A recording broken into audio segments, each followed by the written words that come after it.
we're valued in the market because people are putting money into it, not because it's actually worth that. It's worth that because people keep funding their retirement plans without question. So the tricky part I see, like, I want to talk about debt because that's the number one thing that I got. The number one theme of all these questions is getting out of debt. And the scary thing there is, like, wisdom through experience is huge. Like, my very first business deal with Clovis, I lost multiple six figures. I got murdered. I don't talk about that a lot, but just because there was a lawsuit and all this craziness, right? It was awful. But I touched a very hot stove that I'll never touch again, the wisdom through experience. But that's the other thing I find is that people feel like they're so far gone. They've been burned by college. They've been burned by whatever, bad credit card debt. So these people that are in debt have this built-in excuse of like, yeah, Justin, yeah, Garrett, you guys can do this, but I'm still over here stuck in this debt. Now, your methods have been staggering to me in terms of how quickly you get people out of debt. So if someone is suffering from that debt and that's a big obstacle for them, where do you start with them? Well, it's my 3 R's: restructure, reallocate, and renegotiate. Okay. So what a lot of people do is they just kind of take a haphazard shotgun approach. Like, this bill's due. I've got a little extra money on this. I'll just pay extra to this loan. Oh, hey, this time this one came up. I didn't have extra. I pay the minimum. And so they just kind of, based upon their circumstance, pay towards things. The better way to do it is first take your cash flow index, which is take your loan balance and divide it by the minimum required monthly payment. So just what's being required. Loan balance divided by minimum monthly payment. It spits out a number. If that number is less than 50, you have a cash hog on your hands. You don't have a lot of money that you owe to the institution, but you have a really high payment in relationship to that balance. So loan balance divided by minimum monthly payment gives you your cash flow index. If it's over 100, you have a pretty efficient loan. I wouldn't rush to pay that off. I'd make sure to build up your own cash, and then you can pay it off when you have enough cash to pay it off, so you keep control of your money. But the restructure part is a lot of people could refinance loans and get better terms or combine loans for overall lower interest rate. So if you have a paid off car, if you were to refinance that car, you can get a 1.9, 2.9% interest rate, pay off a high interest rate credit card. And guess what? Your car loan improves your credit score. Your credit card probably hurts your credit score. So all of a sudden you boost your credit score. You can now go negotiate better interest rates with your other lenders. So find the cash flow index, pay the minimum to every single loan other than the loan with the lowest cash flow index, pay extra to that one. Restructure loans so you can improve your cash flow index. Maybe you have equity in your home, you refinance it, you pull in a credit card, you pull in a business loan. Make sure you've got an automated infrastructure. This is kind of a big point to capture that so it doesn't just get spent. But now you're in a tax deductible situation versus non-tax deductible, lower interest rate situation versus higher interest rate. And then the renegotiation is if you have credit cards, a lot of the credit card companies will lower your interest rate if you know what to say when you call them. Mm-hmm. So there's 4 C's that are really important when it comes to having purchasing power and restructuring your renegotiation. First is good credit. Get your credit above 760. And if it's above 760, you're going to have better options. Now, to do that, you might have to limit the number of inquiries of letting people look at your credit. You have to make sure you're paying on time. You might have to have an installment loan like a car loan to boost it up. You might have to increase your limits available to you on your credit card so that there's nothing over 20 or 30% of utilization. You might have to make sure there's no errors on your credit report. There's some basic things that you could do that could really boost that score. Number 2, have good cash flow reporting. Like institutions, if everything's disorganized, they're not going to want to help you out and give you a loan. When you come very organized and when you speak the language of the institution, you know how to present yourself. Then you look at collateral, like a car versus a credit card. That collateral can lower your interest rate. Like a home versus a business line of credit, you can get a lower interest rate. And the right connections. There's just certain institutions that lend better to certain type of people than others. So it's important to build those relationships. So restructure the loan.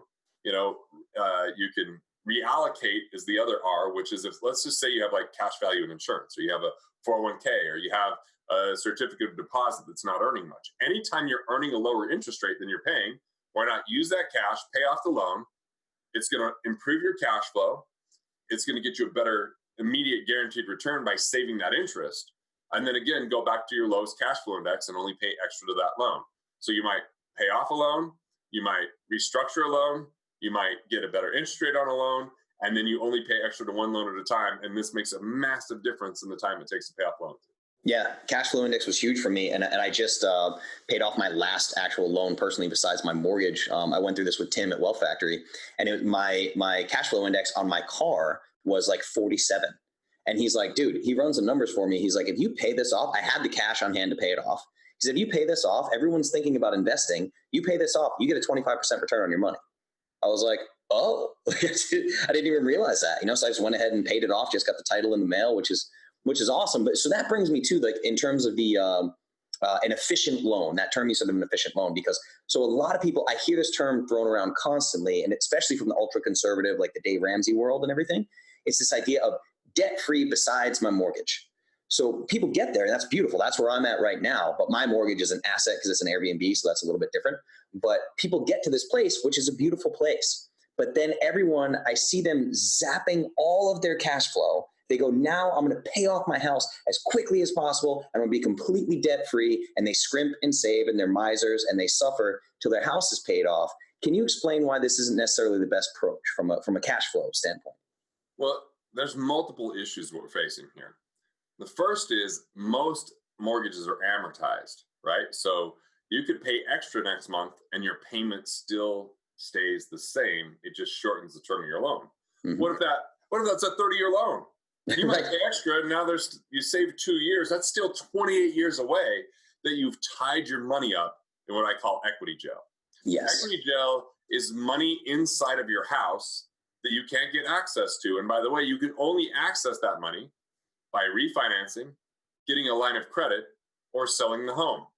Now, banks never want to work with you if you're in a cash crunch. So let's say that you've got 50% of the value of your home in equity. And now you hit a cash flow crunch and you're like, I need to get that equity. The bank's going to say, I don't think so. Your financials don't look good. You're not earning the kind of money we want to. And then why not have them they want to foreclose. There's equity in that thing. They're like, cool. Right. But my problem is people that try to pay off their mortgage do it at the expense of investing in themselves. Exactly. They might not take supplements. They might not have a trainer. They might not, be investing, and everything's going towards that. So it's like this weight on their shoulders that they're trying to get through. And they're so tunnel vision that they're missing out on life along the way. Now, the bigger problem is those people that actually pay it off, they're not teachable anymore. They think they've figured it all out. Yeah. Just like the doctor that's an amazing surgeon and knows nothing about nutrition that's giving nutrition advice. 100%, man. Yeah. Yeah. Yeah. I see that too. And there's a lot of young kids falling into this. I researched it quite a bit for a while before I found Wealth Factory, that FIRE, financial independence, retire early. And it's like, these people just like for all of their 20s are like living with 8 roommates and living on rice and beans so they can retire early. And I'm like, and then what? Like, you don't even know what you like. The problems we're facing in the world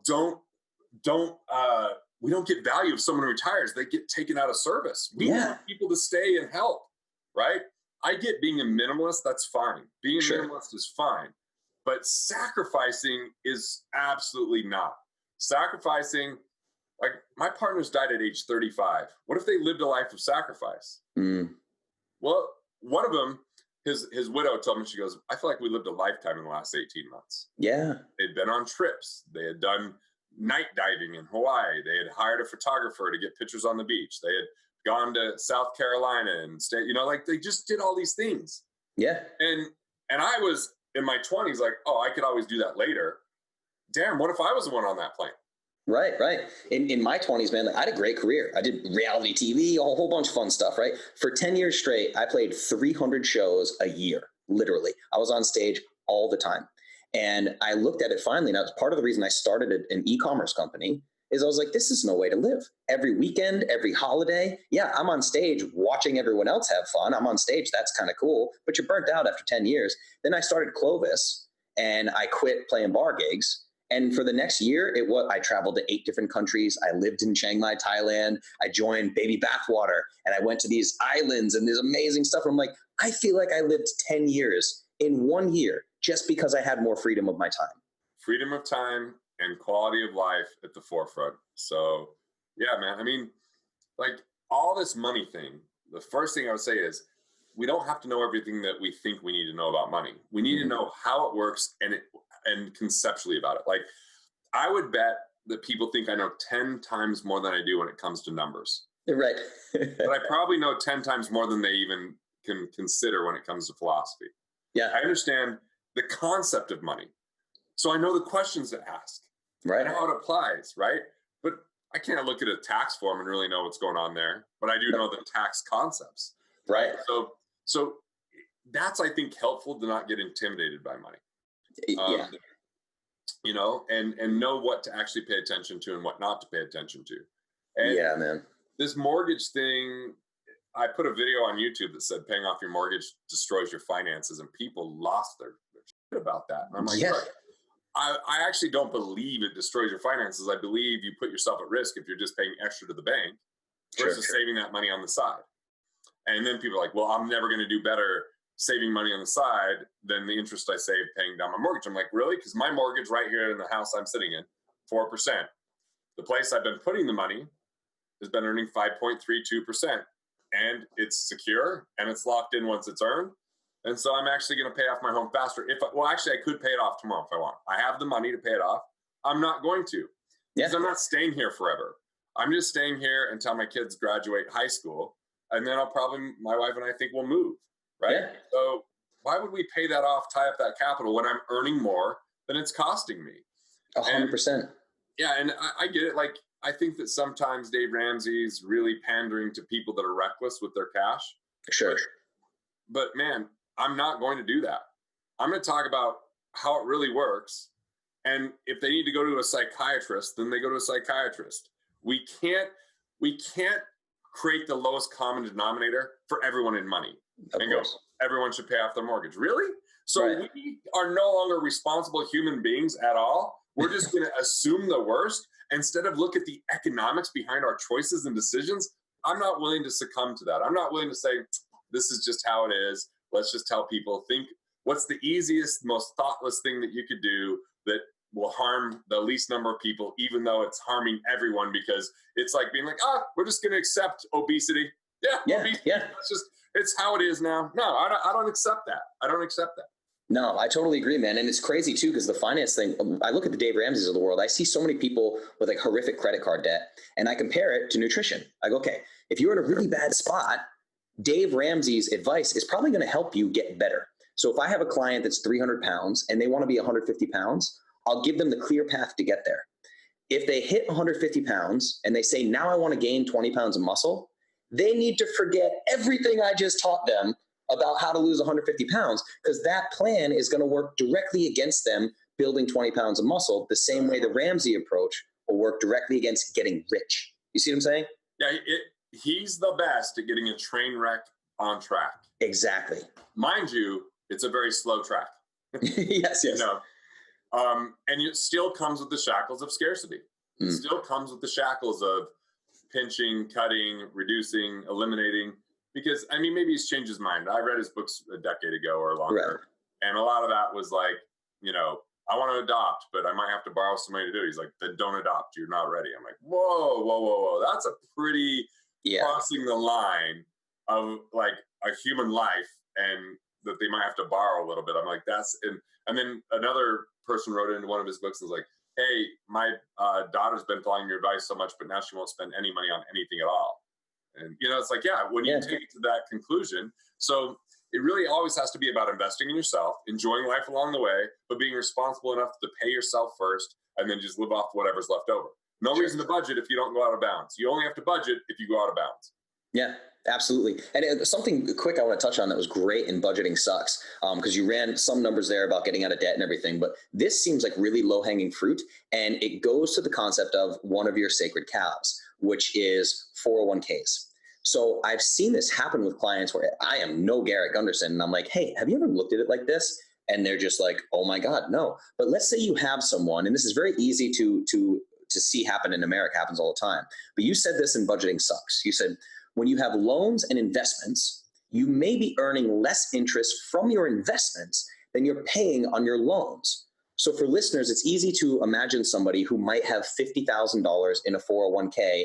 Let's say it's returning 3 to 6%. And then they might have $50,000 in credit card debt that they're paying 16 to 24% APR. And the answer is staring them in the face in this sacred cow of the 401k that they refuse to touch. So am I right about that? Do I have that correct? Why and yet they just don't think about it. They just go, yeah, well, I just fund my 401k. You can't touch that. That's accumulation. Like, come on, man, you're losing money with every deposit you make in there. There's people with 17%, 22% credit cards. Yeah. And they're still funding their 401k. Right. Your 401k is not making that. Not even close. One of the things that'll blow people's minds, I mean, if I pulled up software, is like a lot of people are like, yeah, but I'm getting matched. That's free money. I'm like, well, is it free money? Because there's strings attached. You usually have to work a place for a certain amount of time. It's not always immediately vested. 2, it's depending upon the underlying returns and you don't have losses on the market once the money goes in. 3, it's not fueling it at 100% because they're only matching new dollars going in, not the existing funds that are already in there. So I did a lot of analysis on that back in the Killing Sacred Cows days, and it's not as good as people think. So, no. Yeah. It's not even close, man. And that's your work sent me down such a rabbit hole where it's like I was listening to you. I believe we have a mutual friend in Ryan Daniel Moran. I was listening to a lot of his stuff. I've spoken at capitalism.com. And yeah. That's killer, man. And he actually sent me the book Heads I Win, Tails You Lose by Patrick Donahoe. Donahoe's a great guy. He lives close to here. I actually made him throw up when he came and worked out with me. So you're the king badass of the financial. Well, the problem is, he did CrossFit before I ever did, but I have an air assault bike, and if you get 30 calories in 60 seconds, you get a T-shirt for my gym, and he did do it, and then he went and threw up afterwards. So. That's awesome. But yeah, no, man, I loved his book, and then I read another one that was like, it wasn't as good. Like your books were way more entertaining. Patrick's book was great, but there's a book called The Bank on Yourself program. I'm sure you're familiar with. Uh-huh. Yeah, that was really cool too, and it just kind of blew my mind. But I got into this concept of cash flow banking, which I'm now involved in, and super thrilled. I pulled the trigger with Dale Clark and Mass Mutual, and like, dude, if I had known about this in my 20s when I was like killing it in the music industry, I'd probably have 10 of these things. But here's a random thing I want to talk about. This is very personal for me, and I know that you're gonna be like, oh, okay, I totally get it. In the world of nutrition, people will change this like high-fat, low-carb diet, and their entire family tells them that they're going to die of a heart attack, and this is terrible for them. It's these strongly held false beliefs again. So I was recently in Mexico with my dad and my brother. Like 2 days before, I had signed the paperwork for Mass Mutual at Dale. I'm like all excited. Didn't talk about it. Didn't tell anybody about it. Nothing. Now, randomly in Mexico, we're talking business and finance, and my brother says these words. He goes, yeah, man, that's like someone telling you to buy a whole life insurance policy, which is the worst financial advice you could ever give someone. Now, the kicker is my brother has 2 degrees. He has a degree in finance and economics, and he's a lawyer. And he's basically a genius, right? And so he says this, and now my newly held belief, I'm like, oh no, like, did I do something terrible here? But it's like you said, he was taught what he was taught in school. It doesn't make it right. But where does this stigma come from for cash flow banking? Well, first off, 90% of the policies are designed terribly with companies that aren't really suited for it. So it might be 4 or 5 years before you see cash. Right. So because if they're designed with commission in mind versus really what's best for you, then that's part of the problem. So they deserve that rap because, like in my book, What Would the Rockefellers Do? I say, well, Dave Ramsey and Susie Orman would rail against cash value insurance. Yes. And I go, well, here's where they're right. When it's designed this way, it does take forever and it's going to underperform. Here's where they're wrong. They're only looking at expense. They think of it as an expense and they want to lower expenses to lower the amount of money required in the budget. So they're not looking at it from the benefit standpoint. Sure. So it really is super popular with the highly affluent from an estate planning standpoint. It's especially with private placement life insurance. But when we look at whole life, when I first learned about it, someone said it's a hole you throw your money into. Showed me some of the old antiquated policies and the way they were designed. And I'm like, yeah, these are no good. But when they're designed properly, then we treat it like a bank treats their reserves. A bank puts a portion of their reserves into cash value insurance because it has a higher return than their reserve rate. It has more protection. It has more tax benefit. So it's simply because so many people have not designed it properly that it gets that kind of bad rap that it deserved. Yeah, totally. And it's interesting. So I'm a big believer in the universe and stuff. I kind of get the feeling you are too. But it was I had read Killing Sacred Cows was first for me. Then What Would the Rockefellers Do? And then I had to wait till Budgeting Sucks was released to read another one. But like after What the Rockefellers Do, I would go down this rabbit hole and I end up finding, Ryan sends me Heads I Win, Tails You Lose. I read Emily's book, The Bank on Yourself program. Then I'm listening to Ryan's podcast. All these people like you, Dale Clark, Ryan, Patrick, Emily, the author of The Bank on Yourself. I think you said her name's Emily. But like I heard all these people say the same thing of like, oh yes, the core foundation of my finances is overfunded whole life insurance. And I'm like, whoa, how have I never heard of this thing prior to now and this crazy stigma thing? So I mean, I'm thrilled to have it now. I don't know if you want to touch on, I know that's like a big lengthy topic, but if you want to hit just bullet points of cash flow banking, it's pretty unbelievable. I'm sold on it. Yeah, cashflowbanking.com is the site that I endorse for it. It really comes down to like overfunded whole life policies. The reason whole life, a lot of people are using indexed universal life. That's not cash flow banking because it has too many levers and risks that could face in the future. Whole life has guaranteed premium, guaranteed cash value, guaranteed minimum interest rate, and guaranteed death benefit. When you put more money into it, it goes straight to the cash value. It can push the death benefit up. That's known as paid up additions. Mm-hmm. So there's a capitalization period. Your first year, you're not going to have what you put into it. You might have 50, 60, 70% of what you put in after the first year. The second year, it gets a lot closer. Third year, by the fifth year, somewhere between 3 and 5, you should be at break even. And then from there, you're just going to wall up your savings account because your savings account's going to earn 2% taxable. My policies have been over 5% tax deferred, but I can access that money tax-free. I don't have to wait till 59 and a half. It's protected from financial predators and bankruptcy and liability because of the way it's designed. I don't have to buy term insurance because I have a death benefit that's attached. Mm-hmm. I'm dealing with, Mass Mutual is $1 trillion company, the one that you mentioned you had a policy with. Yep. They've got a pretty stable structure that's behind them in what they're doing here. And they've been around for 150, 60 years or whatever. So they've survived recessions, depressions, and wars. So like, I like it as a place to be my midterm money.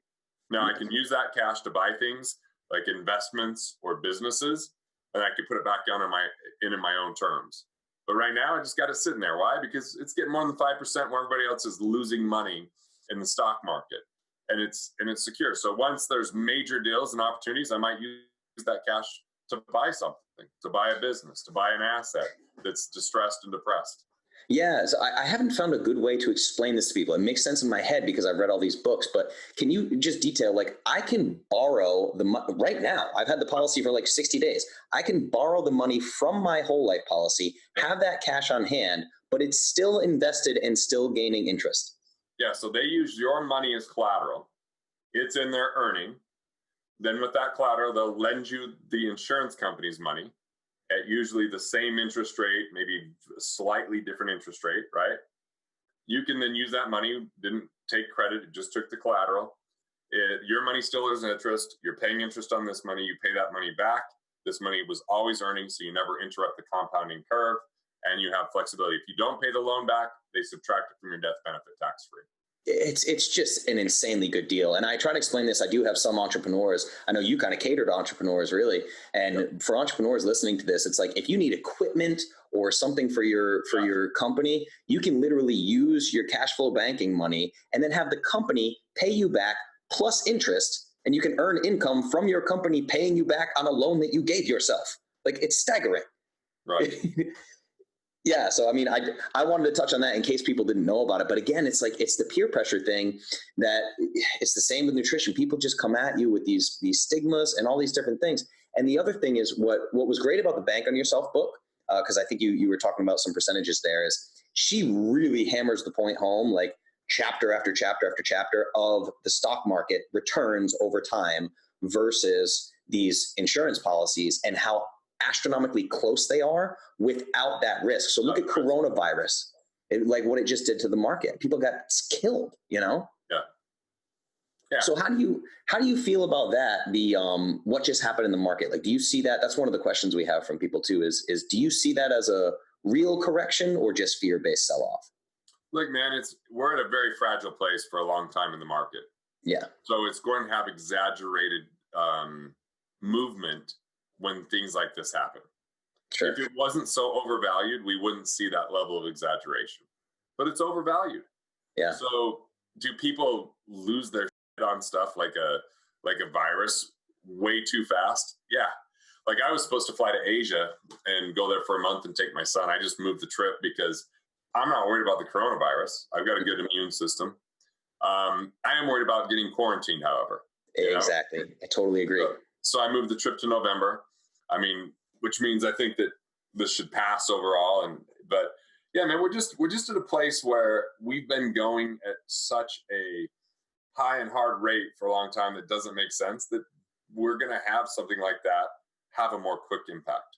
Yeah. And, I've been putting out videos that 2020 was the year of the recession. I didn't know it would be a coronavirus that would, put that much of a damper, but I think it was going to happen whether we had an incident like the coronavirus. But, we have anything like all these trade agreement issues. It's a fragile place, man. We're valued in the market because people are putting money into it, not because it's actually worth that. It's worth that because people keep funding their retirement plans without question. 100%. It makes sense. Absolutely, man. It's crazy too. An amazing thing that happened because of Wealth Factory. I think it was sometime over the summer, maybe September or something, but I had a 401k traditional because I had an employee match. I had a Roth IRA. I had some money in stocks and everything. I went everything to cash. And I had a long talk with Tim about it. He's like, based on your age, your income level, how your company's doing, now would be the time to do this and pay the penalties or whatever. I mean, could not be happier that I did that just based on what just happened and went into something like whole life, just a far more. But again, the 401k is a sacred cow, man. People think we've been funding 401ks since Adam and Eve when they're really like 40 years old, And the real reason they came out is pretty fascinating, because they came out more because pensions failures. Right. And because it was the right plan. Like, you got to realize companies, like what happened was companies wanted to recruit high talent. They wanted to recruit the best. In order to recruit the best, they created pensions. Hey, come work for us. We want to get you here. We'll pay you after, your working years are over. And this is a time where people aren't living at the age that they're living to now, especially in America. So what happens is people find out about these executives getting pensions. Like, hey, that's unfair. I want pensions. So then we get the government. Then all of a sudden everybody's getting pensions, right? Right. And by the way, the reason why pensions got decimated is because they were reliant upon the stock market performing at 8.7%, I believe. Wow. 8.4, and it didn't. Everybody says it averages 10. So that's why those things collapsed, is because the stock market, they were running off numbers of the 90s, which were astronomical and a pipe dream today. So it was the stock market that really killed the pensions more than anything. And it's like, I read a book called The Fate of the States.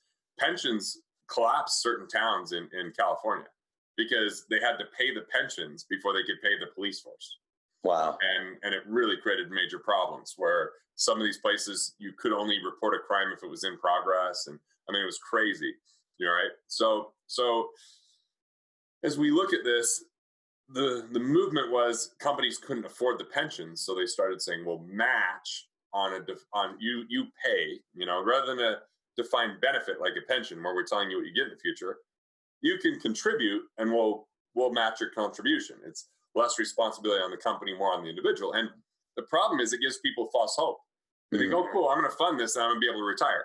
95% of people can't retire. So they're funding it. They're now involved in the market. They know little about the market, just like their companies knew little about the market. The market is continue to be overhyped and underperforming. And I've had people say, there's more 401k millionaires now than ever. I'm like, oh, really? Well, let's talk about that. Let's dissect that for just a minute. You said you need $5,300 to eat organic and live pretty healthy, right? Sure. Yep. If you had $1 million right now, based upon the interest rates that are out there that people can earn in a 401k, guess what the average amount is being paid out of a 401k to a retiree with $1 million right now? I have no idea. $25,000 to $30,000 a year. So you're a millionaire on paper, but not living like one. No. These interest rates are so low. So that's less than half of what I would need. Yeah. So you have to now have $2 million. And by the way, that's what if in 10 years from now you need to adjust that for inflation? Sure. Maybe $3 million that you need. So it's a moving target. It's not performing. And like, yet people still believe in these plans, but they've failed people far too often. The first thing that it tells people on is it lies to them and says you're going to save tax. Well, how are you going to save tax? You put money into the plan pre-tax, but you have to pay taxes when you pull it out. What happens if taxes go up? The government's $23 trillion in debt right now. What if they raise taxes in the future? Mm-hmm. You know, we've had over a 50% highest tax rate on average since the inception of the taxes in 1913. So from 1944 all the way to 1981, the tax brackets were above 50%, right? Yeah. So like right now we're historically low. The second thing is, if it takes more money because of inflation to buy things in the future, you're going to pay more tax because you got to have more money to buy the same things. So you're paying more in tax. So that's another issue. And here's my question. Do you want to live off less money in the future? Like that whole notion that people can live off 70% at retirement. Do you want less money in the future? That seems crazy. Yeah. So I don't think people are going to be in a lower tax bracket. So all we're doing is delaying our taxes, not saving our taxes in these plans. We're not getting cash flow along the way. We're investing in a market that has been underperforming for a decade now. Really, since 2000, the stock market's been a disappointment. So it's really been 2 decades. Yeah. We've had small run-ups, but overall, the returns are not close to what people think when they look at the actual returns. Right. And by the time we account for fees and inflation, it's been horrendous. And so I think that it's just something that people are buying into the 1990s in the year 2020. And it's going to disappoint them severely if they don't question it. And they'd be better off paying off their loans. They'd be better off putting some money in savings accounts so they have a little bit of liquidity. And they'd be better off putting that money in themselves so they can earn more money and then go to cash flow banking to store their money and then invest in something that they understand beyond that. Yes. Where's the place you can invest? Like, you know how to invest in health and nutrition companies if that's where you really want to invest. Right. You probably don't know nearly as much about, I don't know, maybe you do. I don't know about technology. Like, I'm not a teenager, so I can't keep up with all the technological trends. So I don't think I'm a good investor in that side. I'm good at investing into infrastructure with technology in my businesses, not at predicting which technologies are going to blow up and do well. Yeah, you're not going to go to Silicon Valley and try to invest in startups by meeting with founders or things like that. But I mean, the path you just outlined was incredible because, I mean, you think about the 1-2 punch of that as well. People are funding these 401ks and their lifestyle of debt and all this by scrimping and saving with accumulation philosophy. So imagine scrimping and saving 35, 40 years. Then you retire only to find out that you only have enough money to scrimp and save until the day you die. Like, that's insane. Right. And it happens almost all the time, dude. That's the problem. That's what people are facing. The article that changed my life, there's an article that changed my life in 2002. Because, look, admittedly, 1998, 1999, I was a believer in the stock market. I mean, it was crushing. Sure. But then in 2000, it started to go down. I didn't really know why or how long it would last. I was trying to learn about it. And then in 2002, there was an article. It was about this guy that was at the company that you mentioned earlier, Mass Mutual. And he was executive VP of their retirement services. So he's basically as high up as you could be on the retirement side of things. He retired in the year 2000. He took 10% of his retirement funds and he bought like a small company.